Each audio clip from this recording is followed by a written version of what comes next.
behalf of the Werkleitz Festival 2021, I'm gladly hosting Christopher Coenen with Transhumanism's Core for the New World Dis/Order podcast series. My name is Marold Langer-Philippsen. I may have read it before, the term transhumanism, but I really learned what it is in the early 2000s when I was involved in a study on behalf of the German parliament, the Bundestag, on nanotechnology. And the reason for this was that nanotechnology has a very futurist, so to say, history of ideas. As a technology field, it is a kind of new definition where many different fields of science and technology were redefined with reference to a scale, nanometers, the nanoscale. And it was used by very futurist thinkers who could be called transhumanists, like Eric Drexler.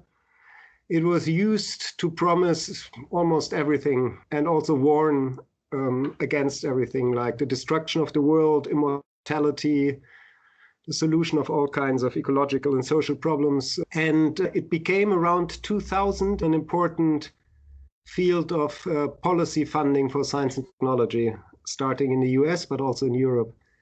And in the study for the German Bundestag on nanotechnology, I was asked to write a chapter on visions and utopian aspects of nanotechnology. Because in the study for the Bundestag, we did not want to include all these rather weird transhumanist ideas in the chapters on the chemical industry or automobile industry or whatever. And so I had the task to discuss all these very visionary stuff in one chapter. And it was back then that we discovered a policy report from the US based on a workshop with a large group of companies and military funding agencies and academics from all fields. And this was called Converging Technologies for Improving Human Performance. And it was shortly before 9/11. And in this study, this report, a policy report, published by the National Science Foundation and the Department of Commerce of the US government, in this report, which was about nanotechnology and the convergence with other fields of technology, they discussed strongly transhumanist visions. While working on this, I realized that there exists a small transhumanist movement. And I wrote about this, and for this reason, in an official document of the German Bundestag, one can find a passage on the vision that several new genders are created biotechnologically and other, at least at these times, very far transhumanist visions. And in this context, I also realized that I knew some of these ideas already from earlier times when I looked into the work of John Desmond Burnell, an important and eminent scientist in the 20th century from Ireland, active mainly in England. And John Desmond Burnell had already in the end of the 1920s developed many of these ideas. I first realized that transhumanism exists as a social cultural movement only in the early 2000s, but these ideas are much older.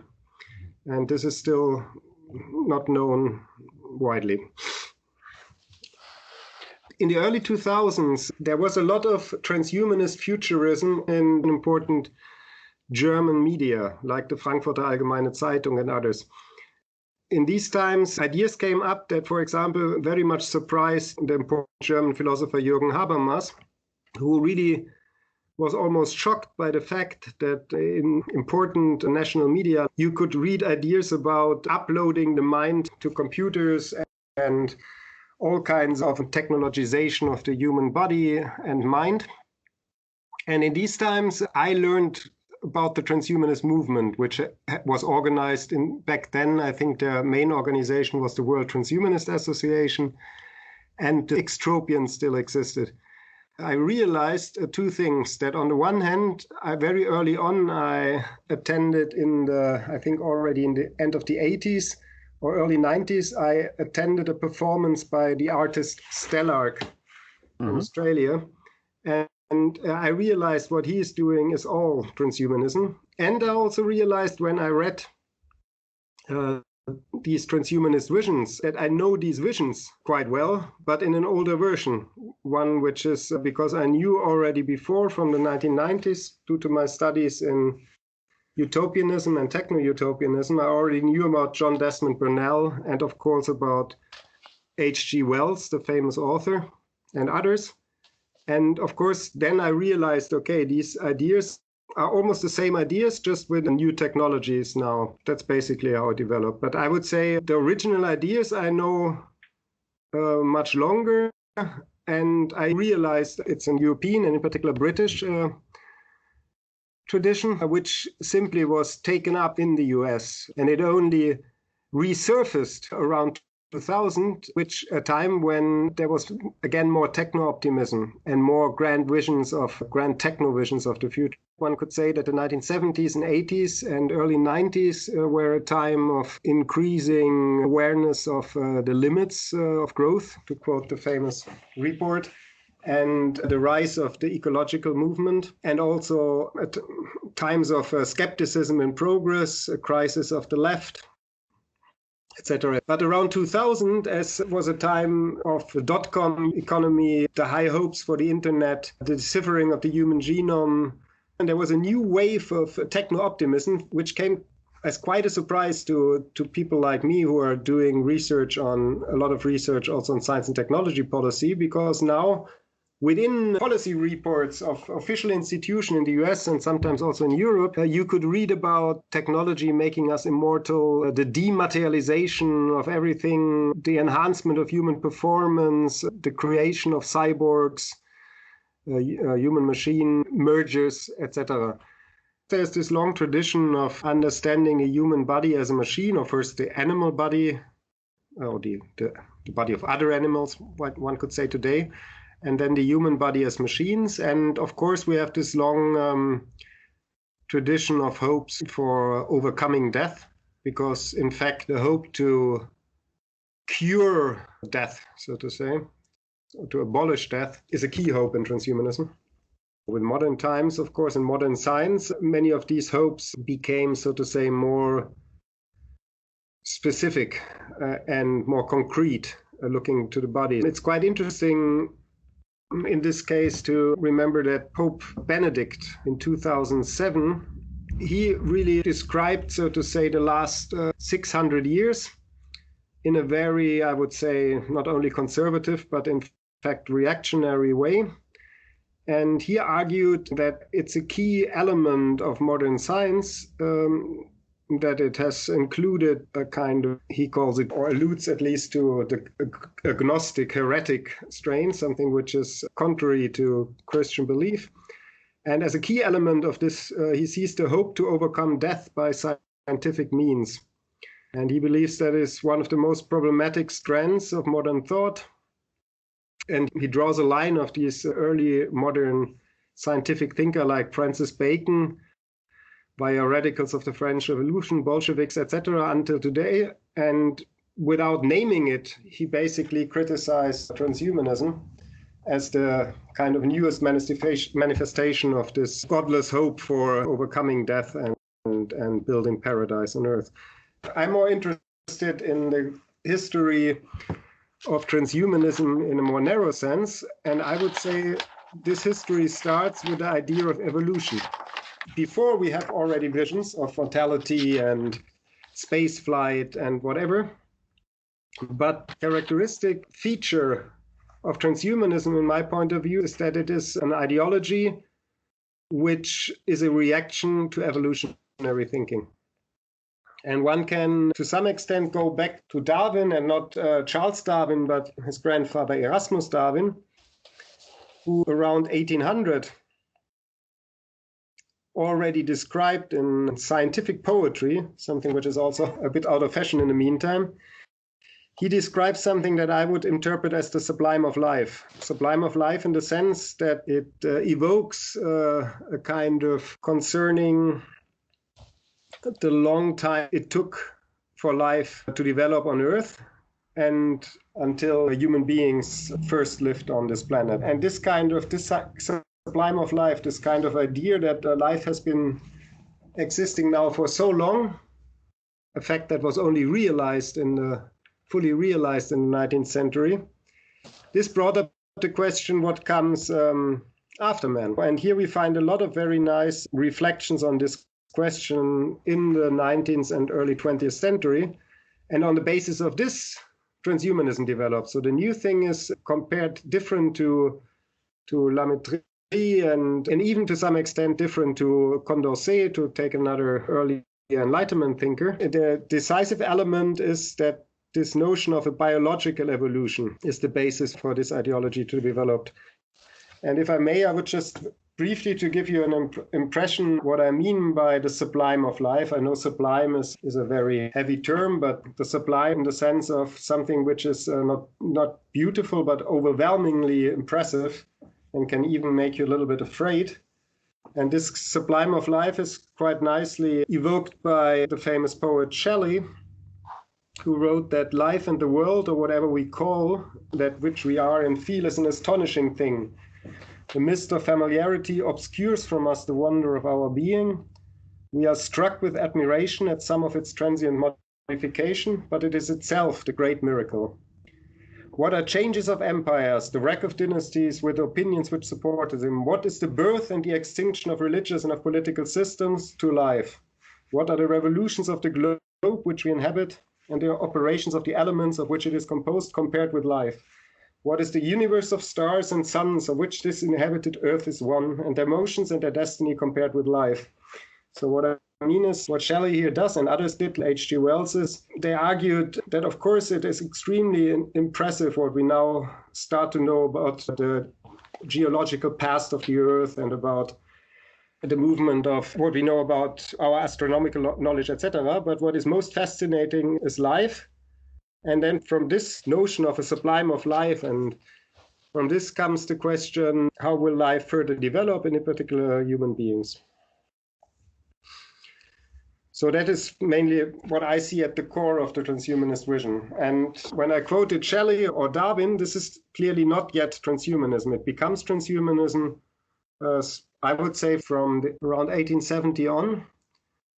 And between 1870 and 1930, in my point of view, transhumanism is already fully developed. So what we have now in the last decades as a transhumanist movement, the core of ideas does not change at all. It's just simply, so to say, technologically modernized. So I would argue that transhumanism already fully develops between 1870 and 1930.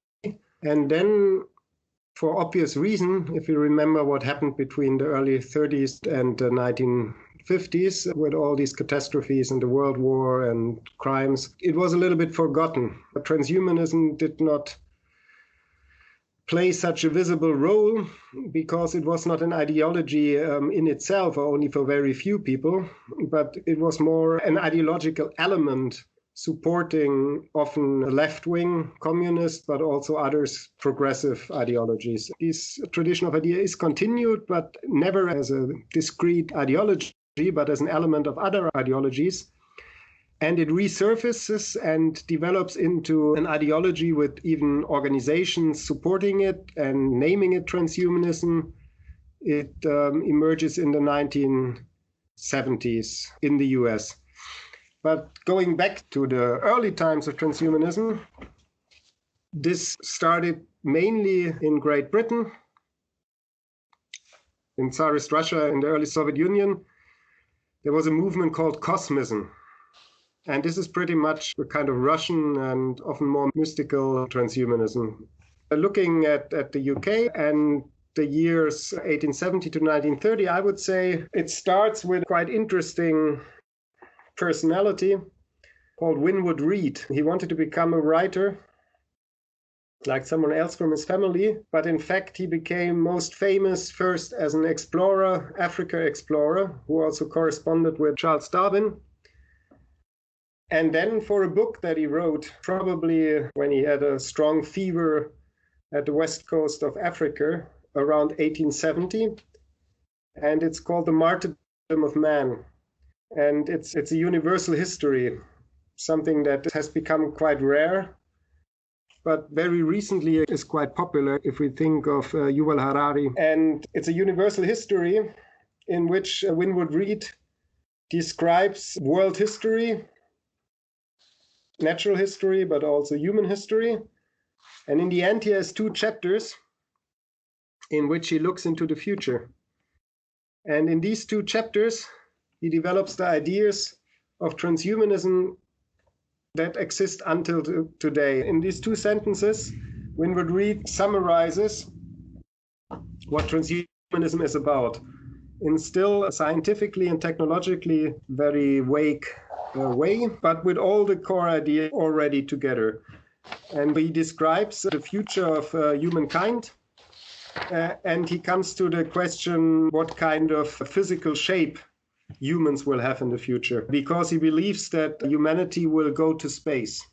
So this is a core idea behind transhumanism, that we are, as humanity, we will leave the Earth. So there are countless connections also between Russian cosmism, the Russian kind of transhumanism, and visions about space colonization. So this is always behind the thinking in transhumanism, is always the idea that we need to overcome this human body, because with this human body we will not be able to travel through space.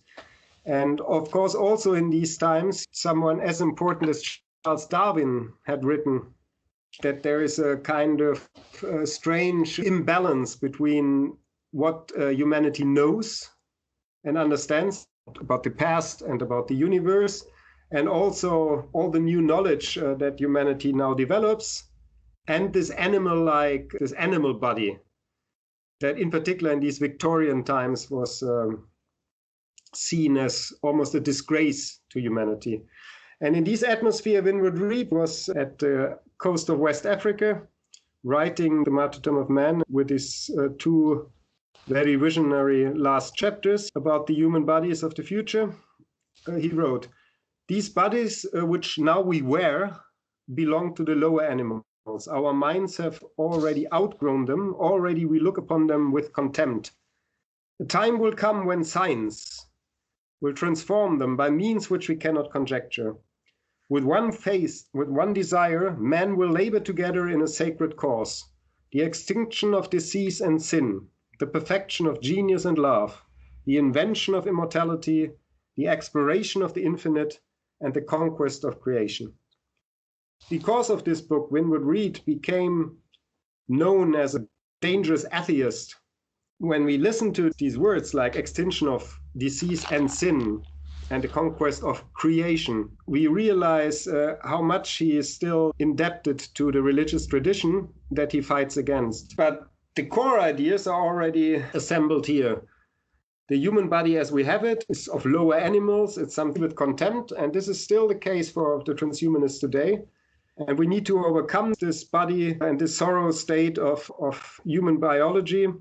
We need a new body, and we need this new body because otherwise we cannot fulfill our destiny as humankind, which is conquering the universe and develop a new kind of society and interrelation of human beings, which is all about not fighting against each other, but together fulfill the mission to colonize space. And this is 1870.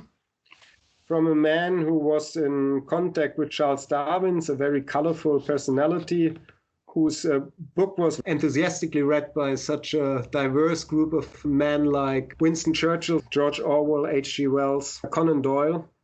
So this is certainly not an important figure in the history of ideas, Winwood Reade. Not a great thinker, so to say, but very original in terms of developing the transhumanist vision.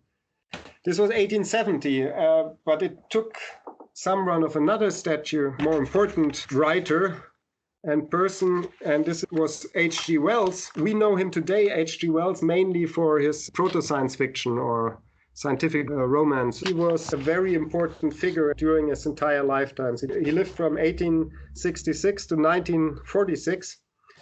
George Orwell wrote later that, looking back, he said, everyone who was young around 1900 adored and loved Wells. And the importance of Wells is also testified by the fact that he was a writer publishing most in Nature, the most important, or one of the 2 or 3 most important scientific journals. Wells was publishing more than anyone else in the first decades, not as a natural scientist, but as a science popularizer.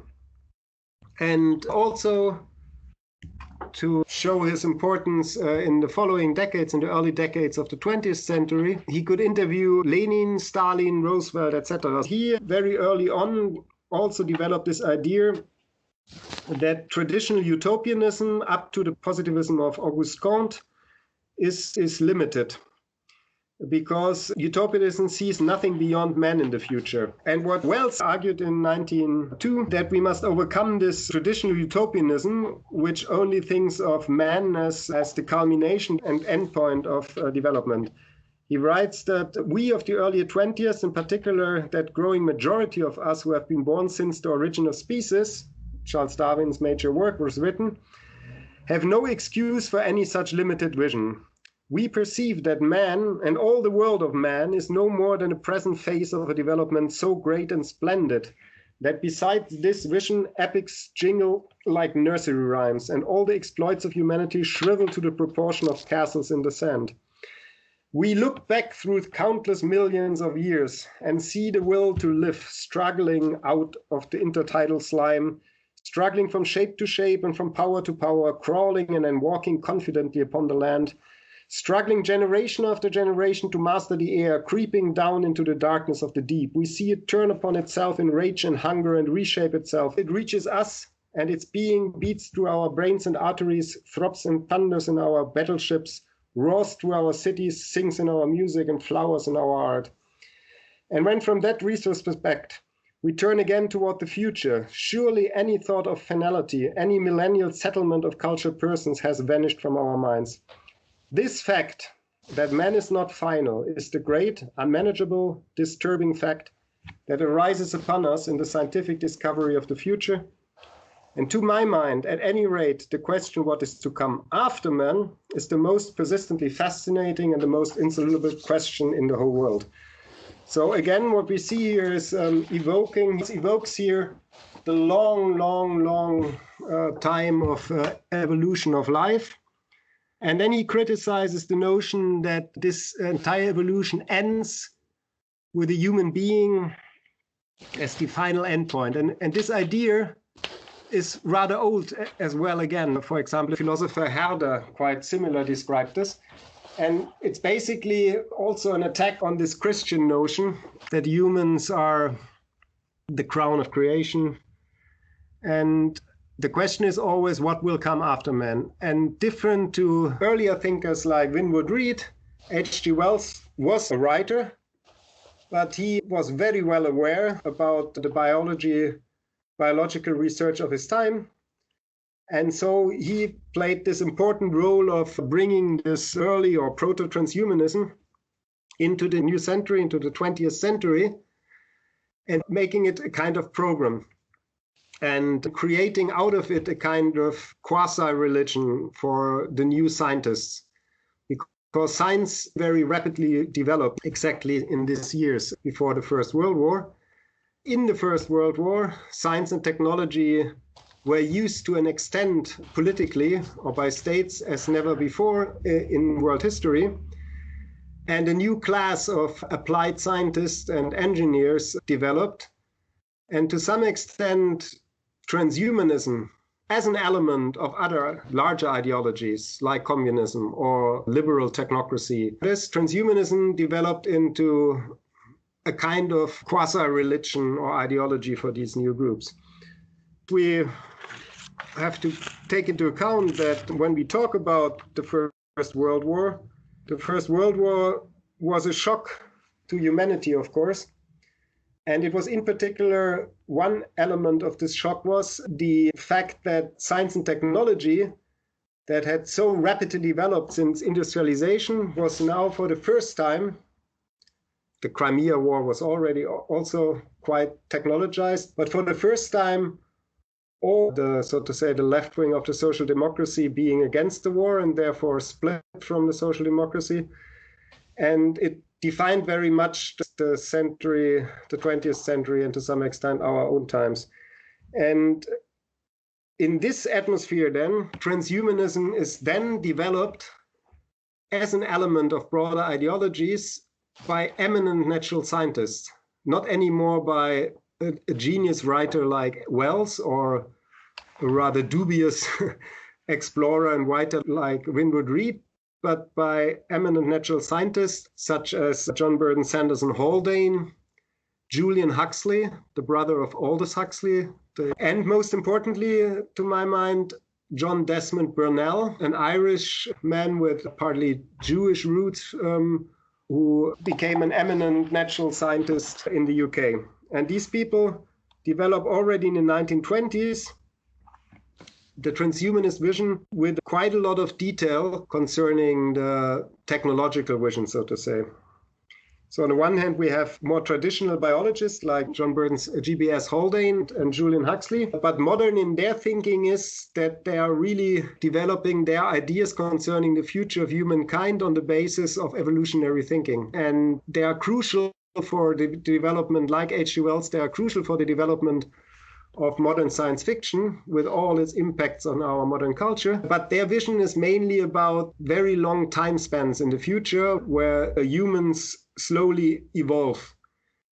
And the radical element of their vision was that for humanity, the further development of its own body, of the human body and the human mind, is a kind of cosmic duty. And just to give you a kind of impression how these people argued, and Haldane, like Burnell, were communists, and so they also had mixed this humanist visions of the future with their communist ideals. And Haldane argued, there is no theoretical limit to man's material progress, but the subjection to complete conscious control of every atom and every quantum of radiation in the universe. There is perhaps no limit at all to his intellectual and spiritual progress. And to see that while they were communists, they also had a very strong technocratic strain. He further argues the average man must learn that the highest of his duties is to assist those who are creating. He means the artists and the scientists, and the worst of his sins to hinder them. And the average man must also learn that the value of the individual is negligible in comparison with the cosmic destiny of mankind. And this is an idea which we will, if you read literature from the mid-20th century, from 1940s and 1950s into the 1960s, before, so to say, the counterculture and the new left changed the atmosphere, you can read a lot about this destiny of humanity. You can read a lot about this, for example, in early United Nations documents, in particular UNESCO, where the first chair was a transhumanist, Julian Huxley, and Julian Huxley was the person who defined the notion of transhumanism first in the 1950s. And as a first secretary of the UNESCO, when one reads his texts of these times, it's all about humanity needs to further develop.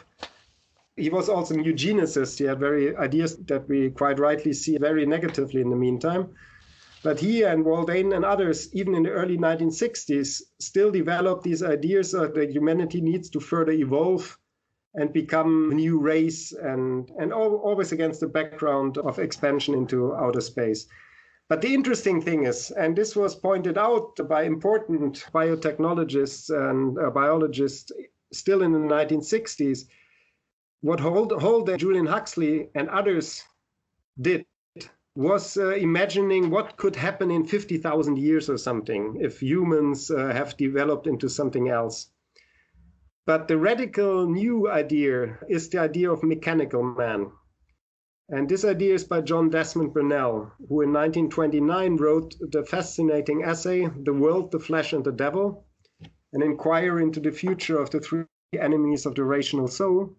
And it was part of a book series which addressed a broad reading public in the UK, mostly leftist, socialist readers. And this was also quite in line with what John Desmond Burnell, Haldane, and other of these early transhumanists did as communist scientists, namely communicating not only about science, but also their vision of the future of science, technology, and society to politically educated and interested working class members. And so this book was highly provocative, this essay, The World, the Flesh, and the Devil. It uses a Christian notion, but turns this vision against Christianity. And basically what Burnell and also Haldane did was, in a nutshell, to argue the old society must go. It has shown in the First World War that the old society is catastrophic. The old elites have no idea about science. What we need is a new kind of civilization based on the rule of the techno-scientific man.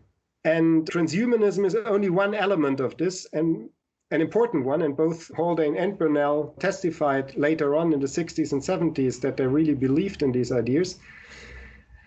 But it's only one element, transhumanism, of a broader vision, progressive vision of the future, and it is the element which is against the old religion, against Christianity, because basically what Bernal and Haldane and others say is, what you promise for after death, we can realize in the here and now, so in the world and not in some realm outside the world. And this is what he does in The World, the Flesh and the Devil in 1929. It's not a science fiction, it's a kind of futuristic essay.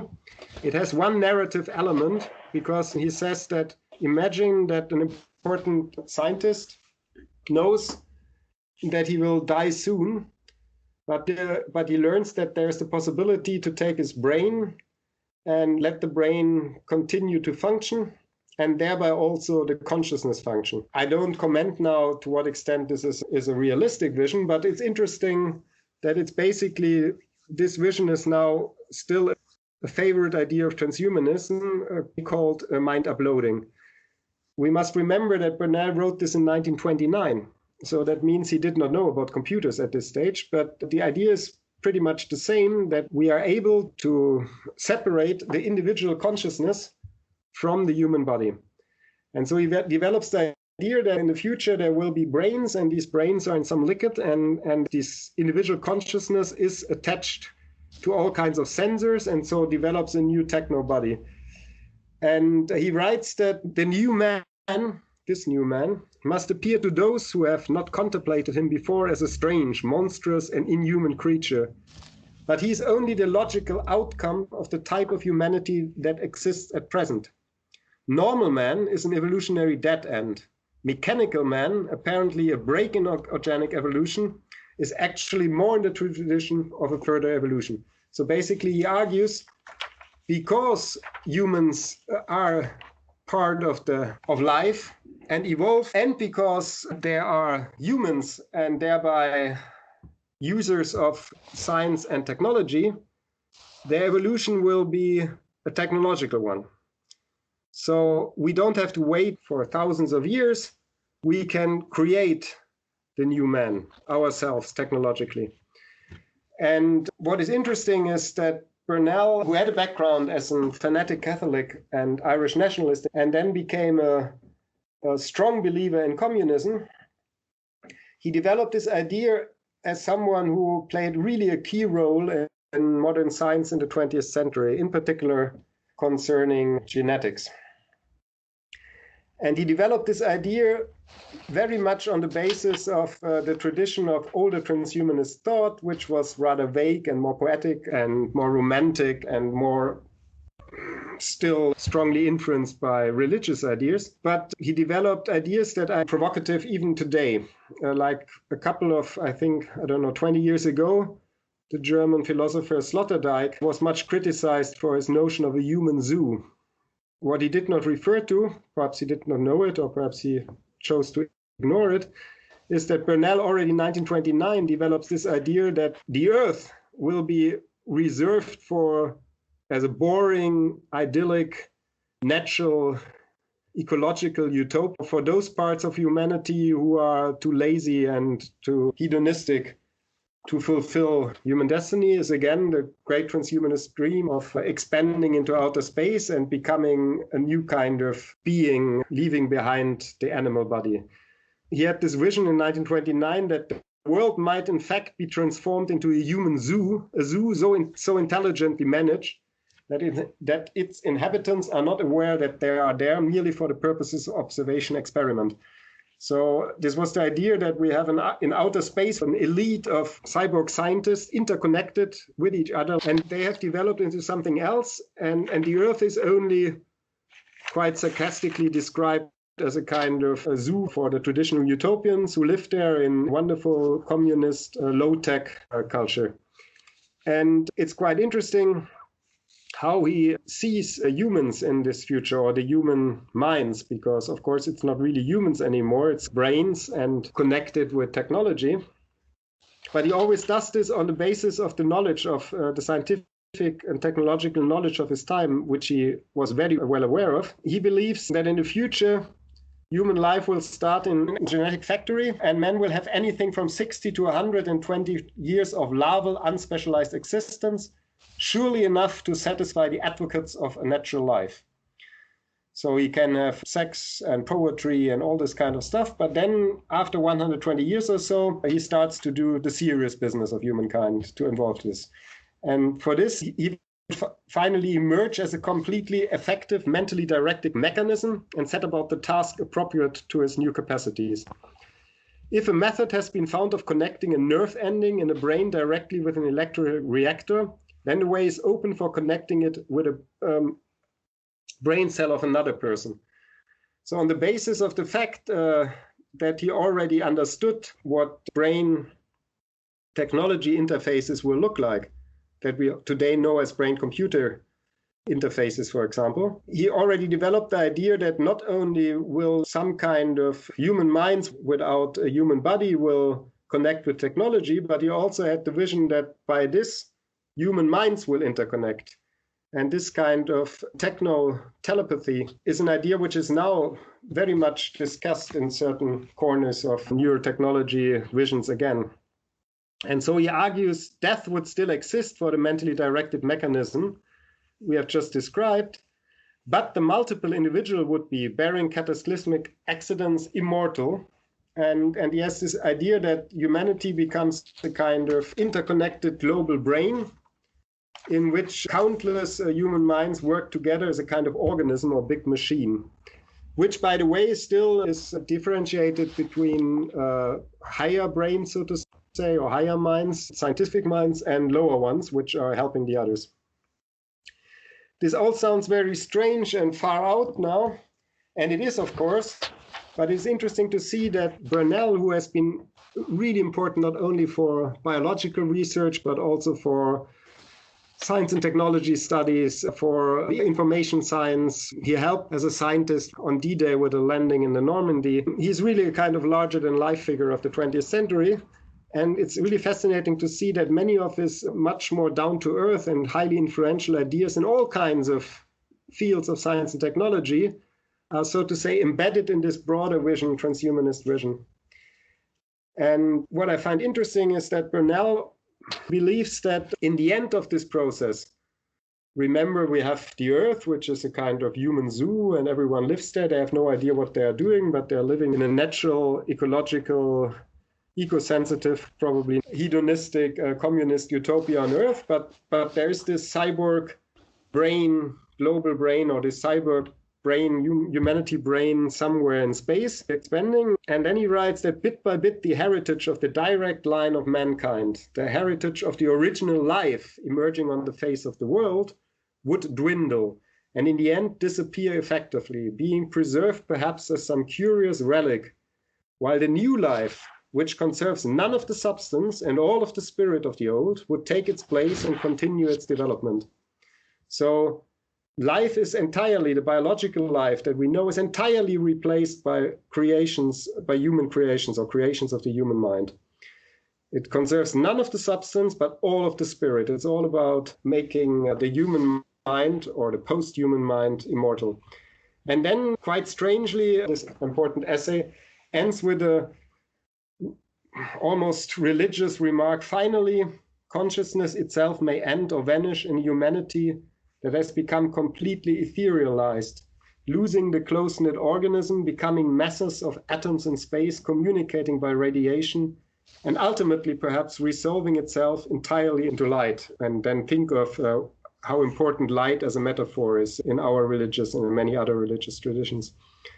And what is fascinating in this essay, The World, the Flesh and the Devil, is that after such a far-out religious vision of the future, he writes that maybe an end or a beginning, but from here it is out of sight.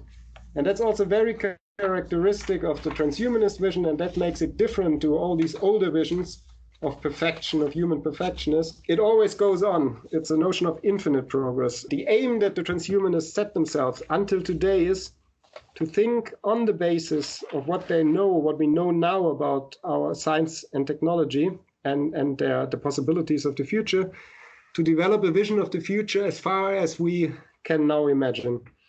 But always thinking that there's something behind and it goes on and goes on eternally. Just to make a big leap to today, I think the most important transhumanist that we know is probably Ray Kurzweil, an engineer and entrepreneur who is also working for Google in the meantime. He's not as influential as other transhumanists like Elon Musk or these other IT billionaires who have transhumanism as a kind of personal religion, but he is the most prominent prophet of transhumanism. Ray Kurzweil, he was asked about what he thinks about God. And he asked himself, so does God exist? And then he responded to himself, I would say not yet. And I think this is the core idea of transhumanism in the West, but also in Russian Cosmism. The idea is that humanity will develop into something new. It will become a kind of a new organism. Humanity will become a kind of one entity. And this kind of humanity as one brain, as one consciousness, will develop into something new and will acquire godlike powers. And this idea is, so to say, the grand narrative of transhumanism. I would say Italian futurism, there's an enthusiasm for the machine and for modern technology, coupled with a strong contempt for not only for traditional culture, but also for the human body to some extent. And I think here we have a large overlap between radical leftist and radical right-wing thinking around the time of the First World War, which both further radicalize due to the First World War. And we have some similarities here, but I would like to emphasize that there's a huge difference in terms of, so to say, the vision of the human being in the technological era. While the leftist visions, which were also very strong, by the way, in the Soviet Union, was the vision of humanity becoming one, becoming a new collective, not fighting, humans not fighting anymore with each other, but merging with the machines to become something new, which then conquers, so to say, nature and the universe.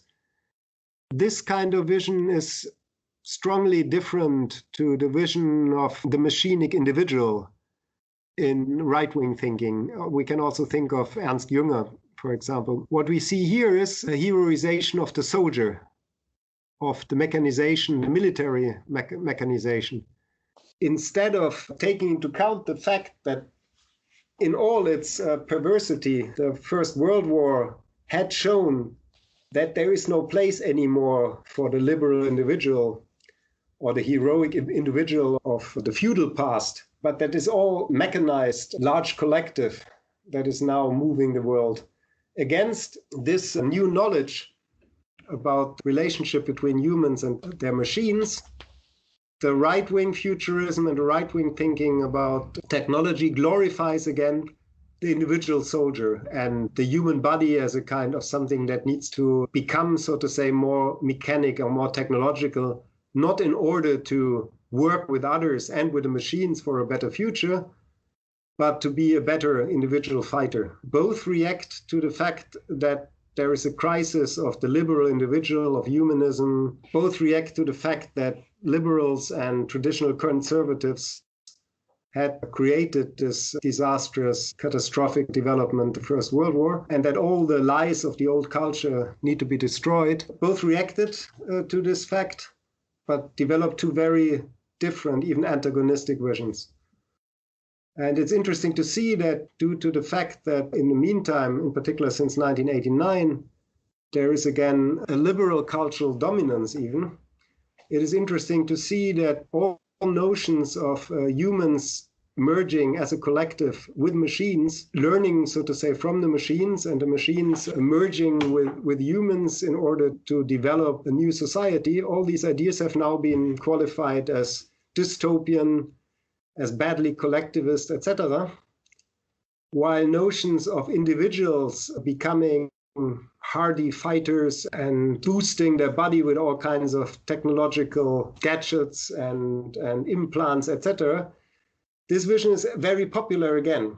Of course, I wouldn't say that the cyberpunk heroes are the Wiedergänger or the new fascist individuals of the 1920s, but the core idea that technology is used to make us stronger in competition and to adapt to a highly technologized world in a hyper-individualistic fashion.